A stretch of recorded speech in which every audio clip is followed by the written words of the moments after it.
This is the Mark 110. It fires the 57mm round, which is pretty small by naval weapon standards. It is an incredibly versatile warhead because you can program it to do whatever you want, whenever you want. It's highly advanced 57mm round with a firing rate of 220 rounds per minute. You better not blink. The targets? 2 small boats positioned across the lake. The rounds have been programmed to explode above the targets in airburst mode.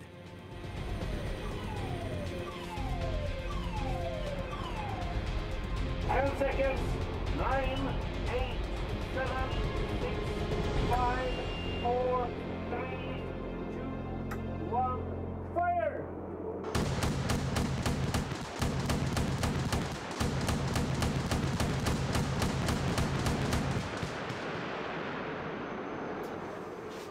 Ow!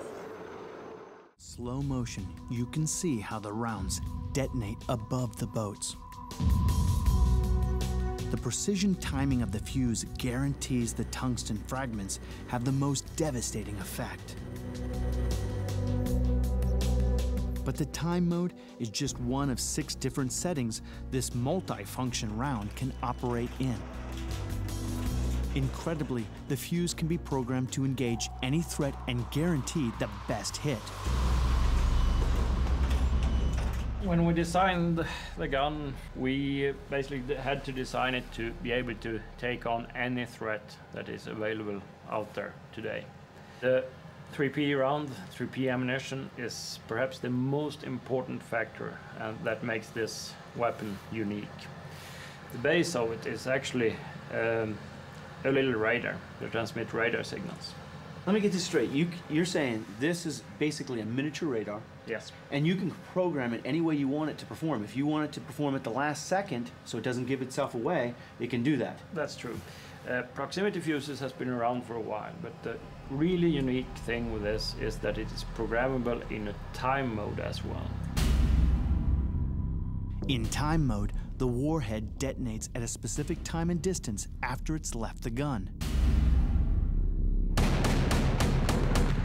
In proximity mode, the fuse triggers when it gets close to the target. There are even 3 different proximity settings to choose from, depending on the target. Up against big, heavily armored targets, the impact mode explodes the round on contact.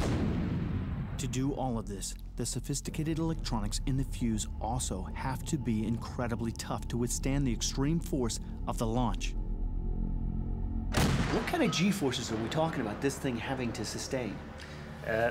It actually had to sustain some 60,000 Gs. 60,000 Gs. 60,000 Gs in the moment of firing. Between the moment of launch and leaving the barrel, the round is accelerated to nearly 3,500 miles an hour. It's subjected to a force of 60,000 times the Earth's gravitational pull. To give you some idea of what that means, at those sort of Gs, a baseball has an effective weight of 8.5 tons.